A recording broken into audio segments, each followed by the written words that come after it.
জুলাই অভ্যুত্থান। কোটা সংস্কার ইস্যুতে শুরু, শেষ হয় শেখ হাসিনার পালানোর মধ্য দিয়ে।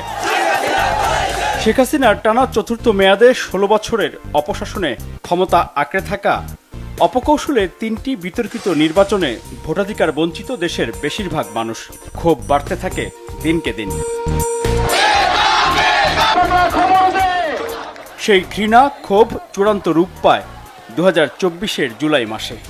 কোটা সংস্কার ইস্যুতে বৈষম্য বিরোধী ছাত্র আন্দোলনের ব্যানারে শিক্ষার্থীদের আন্দোলন দমাতে শিশু কিশোর নির্বিশেষে গণহত্যা চালানোর তৃপ্তি নিয়ে ক্ষমতা ছেড়ে দেশ থেকেই পালিয়ে যান শেখ হাসিনা। শুরু থেকেই ২৪-এর আন্দোলন ছাত্র নাগরিকদের ঐক্যবদ্ধ বাংলাদেশের পক্ষের শক্তির আন্দোলন হিসেবে উল্লেখ করেন বিএনপির শীর্ষ নেতারা। আর আন্দোলনের স্বকীয়তা ও দলনিরপেক্ষতা বজায় রাখতে বিএনপি এবং সমমনা রাজনৈতিক দলগুলো বৈষম্য বিরোধী ছাত্র আন্দোলনের ব্যানারেই অংশ নেয়ার সিদ্ধান্ত নেয়। যদিও শেখ হাসিনা মুক্ত বাংলাদেশে এরপর আন্দোলনে অংশ নেয়া বা ভূমিকা নিয়ে বিতর্ক ওঠে। অনেকেই বিএনপির বিরুদ্ধে পরিকল্পিত অপপ্রচারেও লিপ্ত হয়। এমন বাস্তবতায় প্রশ্ন জাগে, কোটা সংস্কার থেকে শুরু করে শেখ হাসিনা খেদানোর এই আন্দোলনে বিএনপি এবং জাতীয়তাবাদী ছাত্র দলের ভূমিকা কেমন ছিল? দীর্ঘ পর্যবেক্ষণ, অনুসন্ধান, নানা মাধ্যম থেকে তথ্য, উপাত্ত ও ভিডিও ফুটেজ সংগ্রহ এবং যাচাই বাছাই শেষে জুলাই অভ্যুত্থানে বিএনপি আর জাতীয়তাবাদী ছাত্র দলের ভূমিকার কিছুটা তুলে ধরা হচ্ছে এই প্রতিবেদনে। রাজনৈতিক কৌশল হিসেবে আন্দোলন চলাকালে দলীয় পরিচয় ব্যবহার না করায় গণমাধ্যমের খবরে উঠে আসেনি বিএনপির দলীয় কোনো ব্যানার। আবার তখনকার সরকারি নিষেধাজ্ঞার কারণে বিএনপির ভারপ্রাপ্ত চেয়ারম্যান তারেক রহমানের দিক নির্দেশনামূলক নিয়মিত বক্তব্যগুলো কোনোটি প্রচার করেনি গণমাধ্যম। জুলাই মাসের শুরুর দিকে আন্দোলন যখন গতি পেতে থাকে তখন বিএনপির আনুষ্ঠানিক সংবাদ সম্মেলন। ৬ জুলাই বিএনপির মহাসচিব মির্জা ফখরুল ইসলাম আলমগীর বলেন, ছাত্রদের যৌক্তিক আন্দোলনের পক্ষে রয়েছেন তারা। ছাত্র সমাজের কোটা সংস্কার আন্দোলনের ন্যায্য ও যৌক্তিক দাবি সময়ের সঙ্গে আমরা একমত। এরপর শিক্ষার্থীদের আন্দোলনকে রাজনৈতিকভাবে বিতর্কিত করতে সরকারের নানা মহল থেকে তৎপরতা শুরু হয়। বিএনপি ও সমমনা রাজনৈতিক দলগুলোর নেতারা তখন এই আন্দোলনের পক্ষে কথা বলার ক্ষেত্রে আরও সতর্কতা অবলম্বন করেন। বিএনপি এবং তাদের সমমনস্করা এই কোটা আন্দোলনের উপর ভর করেছে। ছেলেদের যে দাবি, এই দাবি কিন্তু আমরা বলেছি আমরা সমর্থন করি, এটা কিন্তু অত্যন্ত যৌক্তিক দাবি।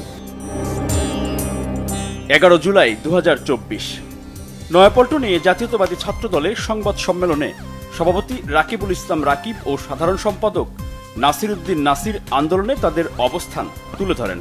তারা জানান, ছাত্রদল এই আন্দোলনে দলীয় ব্যানারে অংশ না নিয়ে বৈষম্য বিরোধী ছাত্র আন্দোলনের সাথে সারা দেশে নেতাকর্মীরা অংশ নিয়েছে। চলমান যে গণতান্ত্রিক আন্দোলন সাধারণ শিক্ষার্থীরা করছে, এই আন্দোলনের সাথে বাংলাদেশ জাতীয়তাবাদী ছাত্রদল পূর্ণ সমর্থন জ্ঞাপন করছে। যারা ঢাকা বিশ্ববিদ্যালয় সহ আমাদের যারা বিভিন্ন ইউনিটের আমাদের সাধারণ শিক্ষার্থীরা রয়েছে, তারা অবশ্যই আন্দোলনে যুক্ত হতে পারে এবং রয়েছে। সেই ধারাবাহিকতায় ১৫ জুলাই শিক্ষার্থীদের লাগাতার কর্মসূচি চলাকালে ঢাকা বিশ্ববিদ্যালয়ে সাধারণ শিক্ষার্থীদের উপর হামলা করে ছাত্রলীগের নেতাকর্মীরা। হামলায় বেশ কয়েকজন শিক্ষার্থী আহত হন। নির্মম হামলার শিকার হন নারী শিক্ষার্থীরাও। পরদিন ১৬ জুলাই কোটা সংস্কার আন্দোলনের পক্ষে বিএনপির ভারপ্রাপ্ত চেয়ারম্যান তারেক রহমানের আনুষ্ঠানিক বক্তব্য। সারা দেশে আন্দোলনরত প্রিয় ভাই ও বোনেরা, খুনি হাসিনার রক্তচক্ষুকে উপেক্ষা করে আপনারা নিজেদের ন্যায্য, যৌক্তিক এবং সাংবিধানিক অধিকার আদায়ের লড়াই অব্যাহত রেখেছেন। তার জন্য আপনাদেরকে জানাই বিরচিত অভিনন্দন। ১৬ জুলাই ২০২৪ বিএনপির অফিসিয়াল সামাজিক যোগাযোগ মাধ্যম ও ডিজিটাল প্ল্যাটফর্মে দেশবাসীর উদ্দেশ্যে বক্তব্য দেন তারেক রহমান। নিরস্ত্র শিক্ষার্থীদের উপরে আওয়ামী হানাদার বাহিনীর সশস্ত্র হামলায় সারা দেশে এখন পর্যন্ত কমপক্ষে ৭ জন শিক্ষার্থী শহীদ হয়েছেন। কয়েকজনের অবস্থা অত্যন্ত আশঙ্কাজনক। সারা দেশে শত শত শিক্ষার্থীদেরকে নির্মম নির্দয়ভাবে আহত করা হয়েছে। শিক্ষার্থীদের যৌক্তিক দাবির এই কর্মসূচির স্বকীয়তা, নিরপেক্ষতা বজায় রাখতে তারেক রহমান তাঁর বক্তব্যে দলের নেতাকর্মী বা সংগঠনের নাম উল্লেখ করেননি। বাংলাদেশের পক্ষের শক্তির কাছে আমার আহ্বান, স্লোগান তুলুন, ফয়সালা নয় আদালতে, ফয়সালা হবে রাজপথে। আন্দোলন আরও বেগবান করার আহ্বান জানান তারেক রহমান। আমাদের ভাই বোন কিংবা সন্তান স্বজনদের ন্যায্য দাবি আদায়, তাদের পাশে থাকুন, হোক এই মুহূর্তের স্লোগান দফা ১, দাবি ১, খুনি হাসিনার পদত্যাগ। 16 জুলাই রংপুরে আবু সাইদ, ঢাকায় মীর মুগ্ধ ও চট্টগ্রামে ওয়াসিম আকরামের আত্মত্যাগ এই আন্দোলনে বারুদ ঢেলে দেয়। তাদের উপর পুলিশ ও অস্ত্রধারী আওয়ামী লীগ ক্যাডারদের নির্মমতা দেশবাসীকে জাগিয়ে তোলে শেখ হাসিনার অপশাসনের বিরুদ্ধে। এদিন সংবাদ সম্মেলনে বিএনপি ও সমমনা রাজনৈতিক দলগুলোর পক্ষ থেকে শিক্ষার্থীদের ওপর সরকারের এই জুলুম, নির্যাতন ও হত্যাকাণ্ড বন্ধের হুঁশিয়ারি দেওয়া হয়। আমরা দেশবাসীকে ছাত্র সমাজের এই ন্যায্য গণতান্ত্রিক দাবির পক্ষে সোচ্চার হতেও উদাত্ত আহ্বান জানাচ্ছি। গায়েবী জানাজা তাদের প্রোগ্রাম অনুষ্ঠিত হবে এবং এই প্রোগ্রামটা সারা দেশে করার জন্য আহ্বান জানাচ্ছি। 16 জুলাই 2024 নয়াপল্টনে বিএনপির কেন্দ্রীয় কার্যালয়ে ছাত্রদলের সংবাদ সম্মেলন। তো আপনাদের মাধ্যমে একটি বিষয় স্পষ্ট করতে চাই, ছাত্রদল এখানে কোনো ক্রেডিট নিতে যাচ্ছে না। কোটা বিরোধী আন্দোলনের ইস্যুতে ছাত্রদল সাধারণ শিক্ষার্থীদের এই ব্যানারেই সর্বাত্মক অংশগ্রহণ করবে। সেখানে কে কি বললো সেটা আমাদের কোনো আসে না। আমরা আমাদের মতো করে তাদেরকে সহযোগিতা করে যাচ্ছি, সর্বাত্মকভাবে তাদের পাশে রয়েছি, সর্বাত্মকভাবে ছাত্রদল তাদের পাশে থাকবে। একই দিন রাজধানীর বিজয়নগর এলাকায় ছাত্রদলের কেন্দ্রীয় সংসদের নেতারা বিক্ষোভ মিছিল ও সড়ক অবরোধ কর্মসূচি পালন করে। 17 জুলাই 2024 চট্টগ্রামে ছাত্রদল নেতা ওয়াসিম আকরামের জানাজা। হাজারো ছাত্র জনতা অংশ নেন জানাজায়।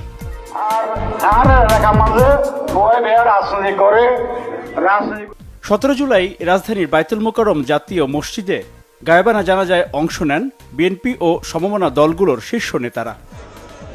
এক পর্যায়ে পুলিশের সাথে ধাওয়া পাল্টা ধাওয়া সংঘর্ষও হয়। এছাড়াও দেশের বিভিন্ন জেলাতে গায়েবানা জানাজা পালন করে বিএনপি ও সমমনা রাজনৈতিক দলগুলো। একই দিন ছাত্রদলের সভাপতি রাকিবুল ইসলাম রাকিব বিক্ষোভ মিছিল ও সমাবেশে অংশ নেন। 18 জুলাই 2024 দেশবাসীর উদ্দেশ্যে বিএনপির ভারপ্রাপ্ত চেয়ারম্যান তারেক রহমানের বক্তব্য। পবিত্র মুহররম মাসে আমরা আরেক কারবালা দেখলাম। বিএনপির ভারপ্রাপ্ত চেয়ারম্যান বলেন, এই আন্দোলন ছাত্র জনতার বিজয়ের দ্বার প্রান্তে। 18 জুলাই আবারও তিনি দেশবাসীকে এক দফার সামনে রেখে রাজপথে থাকার আহ্বান জানান। এই খুনিরা আবু সাইদের চিতানো বুকে গুলি করতে দ্বিধা করেনি। শহীদদের রক্তের দাবি মেটাতে বরং এই মুহূর্তেই দফা একটাই দাবি, দফা 1, দাবি 1, খুনি হাসিনার পদত্যাগ। এদিন আইন শৃঙ্খলা রক্ষাকারী বাহিনীর উদ্দেশ্যে তারেক রহমান বলেন, শিক্ষার্থীদের বুকে আর একটি গুলিও যেন না লাগে।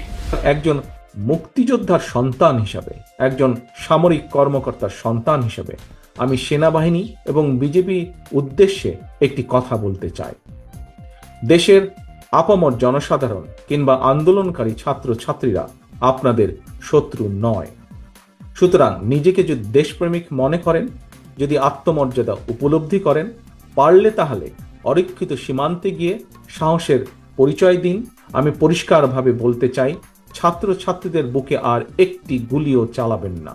মনে রাখবেন, হাসিনার সময় ফুরিয়ে গেছে, কারণ আবু সাইদরা এখন আর বুক পেতে গুলি নিতে ভয় করে না। সুতরাং মানুষ খুন করে হাসিনাকে আর টিকিয়ে রাখা যাবে না। শেখ হাসিনা সরকারের জুলুম, নির্যাতন ও হত্যাযজ্ঞের কঠোর ভাষায় প্রতিবাদ জানান তারেক রহমান। সন্তানের একজন পিতা হিসাবে সম্মানিত সকল বাংলাদেশের সকল অভিভাবকের কাছে আমার বিনীত আহ্বান, আপনারা রাজপথে নেমে আসুন। ভাই বোন সন্তান স্বজনদের আন্দোলনের পাশে এসে দাঁড়ান, তাদেরকে সহযোগিতা করুন, সাহস দিন। 18 জুলাই তারেক রহমানের ঘোষণার পর বিএনপির কেন্দ্রীয় নেতা এবং অঙ্গ সহযোগী সংগঠনের শীর্ষ নেতারাও নেমে পড়েন রাজধানী সহ দেশের বিভিন্ন এলাকায়। এদিন রাজধানীতে বিক্ষোভ মিছিল ও সমাবেশে নেতৃত্ব দেন বিএনপির যুগ্ম মহাসচিব হাবিবুন নবী খান সোহেল ও ছাত্রদলের সাধারণ সম্পাদক নাসির উদ্দিন নাসির।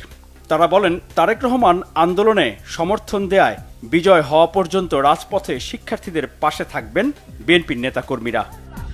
এই আন্দোলনের সমর্থন ব্যক্ত করেছেন, আমাদের দাবি আদায় না হওয়া পর্যন্ত আমরা তাদের সাথে থাকব। 18 জুলাই কমপ্লিট শাটডাউন কর্মসূচিতে যশোর সহ দেশের বিভিন্ন জেলায় বিক্ষোভ মিছিল করে বিএনপির জেলার শীর্ষ নেতারা, যদিও কোনো জেলাতেই দলীয় ব্যানার ব্যবহার করা হয়নি। এদিকে গণমাধ্যমে প্রচার না হলেও সরকারি দল ও বিভিন্ন সংস্থা তারেক রহমানের বক্তব্য নিয়মিতই পর্যবেক্ষণ করত।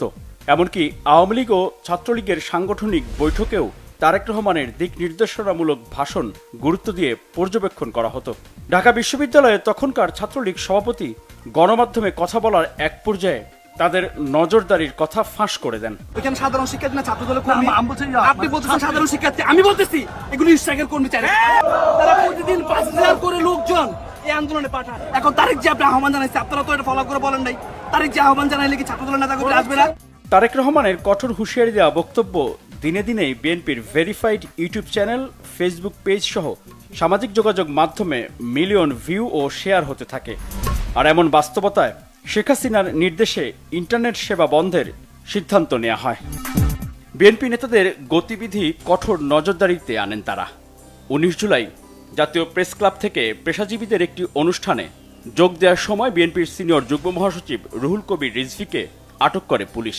এর আগে ও পরে একে একে বিএনপি ও সমমনা রাজনৈতিক দলের শীর্ষ নেতাদের আটকের কঠোর সিদ্ধান্ত নেয় হাসিনা সরকার। তেমনি আবার বিএনপির অনেক শীর্ষ নেতাকে আগে থেকেই রাখা হয় কারাবন্দী করে। তারপরও কর্মী সমর্থকরা বিএনপির ভারপ্রাপ্ত চেয়ারম্যান তারেক রহমানের নির্দেশনা অনুসরণ করে কর্মসূচি পালন করতে থাকেন। 18 জুলাই সেই উত্তপ্ত পরিস্থিতিতে পাবলিক বিশ্ববিদ্যালয়ের সাথে বড় পরিসরে আন্দোলনে নামে বেসরকারি বিশ্ববিদ্যালয়ের শিক্ষার্থীরা।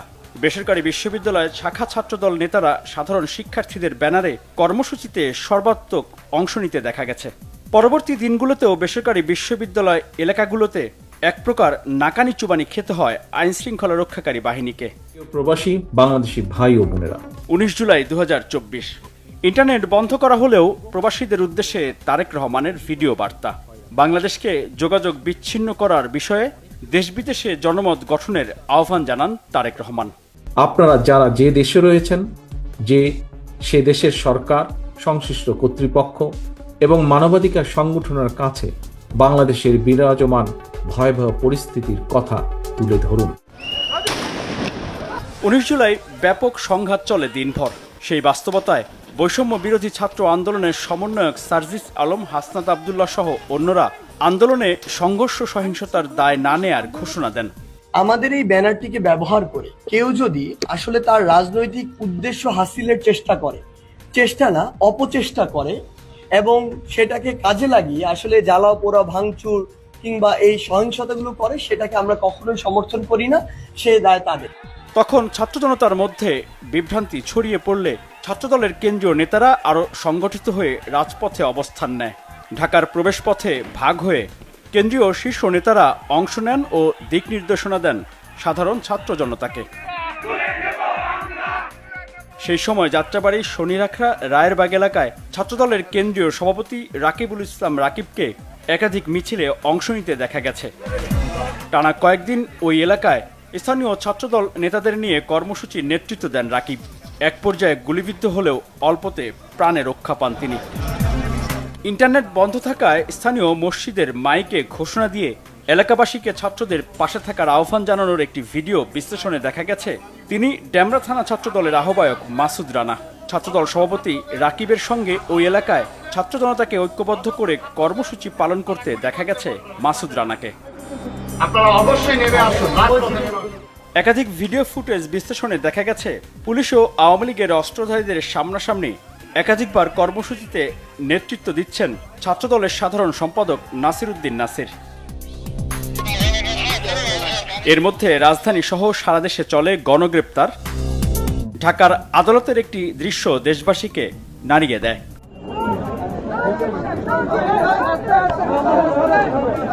অনেককে বলতে শোনা যায়, এ তো বিপ্লবী মা, সাবাস মা। সেই ভিডিও সামাজিক যোগাযোগ মাধ্যমে ছড়িয়ে পড়ায় অনুপ্রাণিত হয়ে রাস্তায় নামতে থাকেন অন্য অভিভাবকরাও। পরে জানা গেল হাতকড়া পরা ওই যুবক বিএনপির ভাইস চেয়ারম্যান বরকতুল্লাহ বুলুর ছেলে সানিয়াত বুলু। 21 জুলাই 2024 দেশবাসীর উদ্দেশ্যে আবারও তারেক রহমানের আহ্বান, এবার তাঁর কণ্ঠে আরও দৃঢ় উচ্চারণ। গণহত্যায় ছাত্রছাত্রী সহ এ পর্যন্ত 500-র মতন মানুষ শহীদ হয়েছেন। সেনা পরিবারের একজন সদস্য হিসাবে, একজন বীর মুক্তিযোদ্ধার সন্তান হিসাবে আমি আপনাদের উদ্দেশ্যে আরো বলতে চাই, সেনাবাহিনী কি দেশ এবং জনগণের পক্ষে থাকবেন, নাকি দাবিদারি শাসনের অধীনে নিজেদের মর্যাদাকে ভুলুণ্ঠিত করবেন? দেশের সকল সম্মানিত অভিভাবকদের প্রতি আমার বিনীত আহ্বান, আজ এখন থেকে, এই মুহূর্ত থেকে বিজয়ের ঘণ্টা বাজতে শুরু করেছে জনগণের পক্ষে। কিছু সময়ের অপেক্ষা মাত্র, ইনশাল্লাহ। জুলাই মাসের শেষ সপ্তাহ কারফিউ সহ নানা ঘটনার মধ্য দিয়ে পার হয়। এদিকে ডিবি কার্যালয়ে আটকে রেখে বৈষম্য বিরোধী ছাত্র আন্দোলনের 6 সমন্বয়ককে দিয়ে জোর করে কর্মসূচি প্রত্যাহারের ঘোষণা দেওয়ানো হয়। সার্বিক স্বার্থে আমরা এই মুহূর্তে থেকে আমাদের কর্মসূচি প্রত্যাহার করছি। 6 সমন্বয়ককে ডিবি কার্যালয়ে আটকে রাখায় অন্য সমন্বয়করা কর্মসূচি চালিয়ে যাওয়ার ঘোষণা দেন এবং বিএনপি নেতাকর্মীরাও সক্রিয় থাকে রাজধানী সহ সারা দেশে। এদিকে উচ্চ আদালতমুখী শিক্ষার্থীদের কর্মসূচিকে ঘিরে উত্তপ্ত পরিস্থিতিতে বিএনপি দলীয় সিনিয়র আইনজীবীরা ঢাল হয়ে দাঁড়ান। 1 আগস্ট 2024 আন্দোলন তখন আরো বেগবান। বিএনপির ভারপ্রাপ্ত চেয়ারম্যান তারেক রহমানের নতুন ভিডিও বার্তা। ছাত্রছাত্রীদের বিরুদ্ধে গণহত্যা চালিয়ে বৈষম্য বিরোধী ছাত্র আন্দোলনের কয়েকজন সমন্বয়ককে গ্রেফতার করে খুনি হাসিনা চলমান আন্দোলনকে দমন করে দিতে চেয়েছিল। কিন্তু এখন সারা দেশের প্রতিটি জেলা, উপজেলা, ইউনিয়ন, পাড়া, মহল্লা, শহর, নগর, বন্দর, কোথাও কোনো এলাকায় সমন্বয়কের অভাব নেই। গত 15 বছর ধরে খুনি হাসিনা আমাদের অসংখ্য সহকর্মীদেরকে গুম, খুন, হত্যা, অপহরণ করেছে। আর এখন রাজপথে আমাদের সন্তানদের পাখির মতন গুলি করে হত্যা করছে। কোনো নির্দেশনার জন্য অপেক্ষার প্রয়োজন নেই। নির্দেশনা একটাই, দাবি একটাই, দফা 1, দাবি 1, খুনি হাসিনার পদত্যাগ। তারেক রহমান বলেন, শেখ হাসিনা পতনের দ্বার প্রান্তে, দেশবাসীকে সন্তানদের পাশে রাজপথে থাকার আহ্বান জানান বিএনপির ভারপ্রাপ্ত চেয়ারম্যান। আমাদের সন্তানেরা জীবন দিয়ে দেখিয়ে দিয়ে গিয়েছে, ঐক্যবদ্ধ প্রতিরোধ গড়ে তুলতে পারলে খুনি হাসিনার বিদায় সময়ের ব্যাপার মাত্র, ইনশাল্লাহ। সর্বশেষে খুনি হাসিনার বিরুদ্ধে তারুণ্যের এই চলমান আন্দোলনে কবি রকিব লিখনের একটি সাহসী পংক্তিমালা দিয়ে আমি শেষ করতে চাই। যদি তুমি ভয় পাও তবে তুমি শেষ, যদি তুমি রুখে দাঁড়াও তবেই তুমি বাংলাদেশ। 3 আগস্ট রাজধানীতে লাখো জনতা উপস্থিত হন। কেন্দ্রীয় শহীদ মিনারে মিছিল নিয়ে এদিন দলে দলে জমায়েত হন ছাত্রদলের নেতাকর্মীরা, ছিলেন বিএনপির বিভিন্ন পর্যায়ের নেতারাও। 4 আগস্ট মরণ কামড়ে নামে আওয়ামী লীগের বিভিন্ন পর্যায়ের নেতাকর্মীরা। কারওয়ান বাজার, মোহাম্মদপুর, উত্তরা, যাত্রাবাড়ি, বাড্ডা সহ দেশের বিভিন্ন স্থানে ও ঢাকার প্রবেশপথে অত্যাধুনিক অস্ত্র নিয়ে ছাত্র জনতার উপর গুলি চালায় আওয়ামী লীগের নেতাকর্মীরা। 4 আগস্ট হতাহতের ঘটনাও ছিল বেশি। সেদিন বিএনপির ভারপ্রাপ্ত চেয়ারম্যান তারেক রহমানের বক্তব্যে দেশবাসী এবং দলীয় নেতাকর্মী শব্দটিও উল্লেখ করেন। আজ আপনি ঘর থেকে যদি বেরিয়ে না আসেন তাহলে খুনি হাসিনা এই গণহত্যা বন্ধ করবে না। আজ এই লাশের মিছিল দীর্ঘ থেকে দীর্ঘতর হবে। অভিভাবক সকলের প্রতি আমার বিনীত আহ্বান, আপনারা দলে দলে রাজপথে নেমে আসুন, সতর্ক থাকুন। খুনি হাসিনার বিদায় এখন মাত্র সময়ের ব্যাপার। এদিকে রাজধানী ঢাকায় নেতারাও সামনে চলে আসেন। কেউ ক্যাপ, কেউ মাস্ক পরা অবস্থায় রাজপথে থেকে দলের নেতাকর্মী সহ বিক্ষোভে অংশ নেওয়া ছাত্র জনতাকে দিক নির্দেশনা দেন। বিভিন্ন সূত্র থেকে সংগ্রহ করা ভিডিও ফুটেজগুলো বিশ্লেষণে দেখা যায়, বিএনপির সহযোগী সংগঠন ছাত্রদল, যুবদল, স্বেচ্ছাসেবক দল, কৃষক দলের কেন্দ্রীয় শীর্ষ নেতারা এদিন ছিলেন মিছিলের স্লোগানের সামনের কাতারে। শিক্ষার্থীদের সাথে মিশে রাজপথ দখলে রাখেন বিএনপি নেতারাও।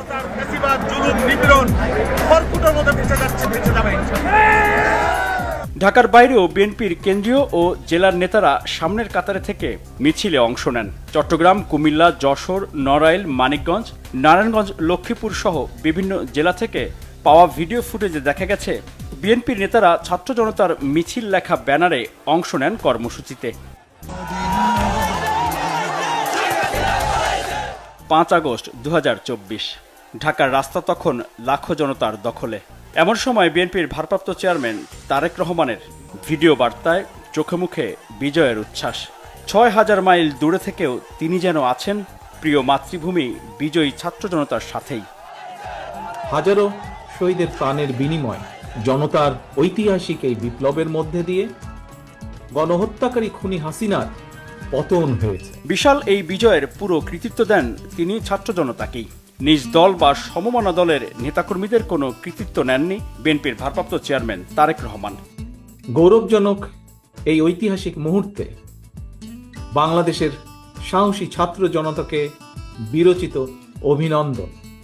17 বছরের জুলুম, নির্যাতন, হামলা, মামলা, গুম খুন সহ্য করার পরও নেতাকর্মীদেরকে দিলেন কঠোর নির্দেশনা, যা দেশের রাজনীতিতে বিরল দৃষ্টান্ত হিসেবে বিবেচনা করছেন অনেকেই। অনুগ্রহ করে কেউ প্রতিশোধ কিংবা প্রতিহিংসা পরায়ণ হবেন না। কেউ নিজের হাতে দয়া করে আইন তুলে নেবেন না। 5 আগস্টের সেই বিজয় ভাষণে তারেক রহমানের কণ্ঠে উদার রাজনীতির অনন্য উদাহরণ সৃষ্টিকারী এক উক্তি। বিজয়ীর কাছে পরাজিতরা নিরাপদ থাকলে বিজয়ের আনন্দ মহিমান্বিত হয়। যেই কোটা সংস্কার ইস্যুতে শেখ হাসিনার 16 বছরের টানা শাসনামলের অবসান এবং দেশ থেকেই পালিয়ে যান শেখ হাসিনা, 2024-এর 15 জুন কোটা প্রথা বাতিলে শিক্ষার্থীদের পক্ষে অবস্থান নেন তারেক রহমান। আজ এটি স্পষ্ট যে এটি ছিল শিক্ষার্থীদের সঙ্গে প্রতারণা। হাসিনা একজন প্রতারক বলেই বারবার জনগণের সঙ্গে ধোঁকাবাজি। বহুল আলোচিত কোটা সংস্কার ইস্যুটি প্রথম আলোচনায় আনেন তারেক রহমান 2014 সালে যুক্তরাজ্যে এক অনুষ্ঠানে। তখনই তিনি উল্লেখ করেন 5% বেশি কোটা রাখার কোনো যৌক্তিকতা নেই। নেতৃবৃন্দ, আমি দৃঢ়ভাবে আরও বিশ্বাস করি বাংলাদেশের মেধাবীরাই পারে বাংলাদেশকে এগিয়ে নিয়ে যেতে। সেই মেধাবীদের জন্য জায়গা করে দিতে সরকারি চাকরিতে কোটার হার কত আপনারা কি জানেন? সরকারি চাকরি যে কোটা আছে এখন বোধহয় দেশে যেটা আছে প্রায় 50 ভাগের মতন কোটা আছে। আমি মনে করি এই কোটাটা 50 থেকে কমিয়ে মেধাবীদেরকে জায়গা দেওয়ার জন্য 5% মধ্যে নিয়ে আসা উচিত। এভাবেই কোটা সংস্কারের পথ ধরে বিনা ভোটে ক্ষমতা আঁকড়ে থাকা রাজনৈতিক সংস্কৃতির অবসান হয় শেখ হাসিনাকে খেদানোর মধ্য দিয়ে। এই পরিবর্তনের সিঁড়ি বেয়ে ভোটের অধিকার ফিরে পাওয়া এবং রাষ্ট্র সংস্কারের রূপরেখা বাস্তবায়নই আগামীর প্রত্যাশা।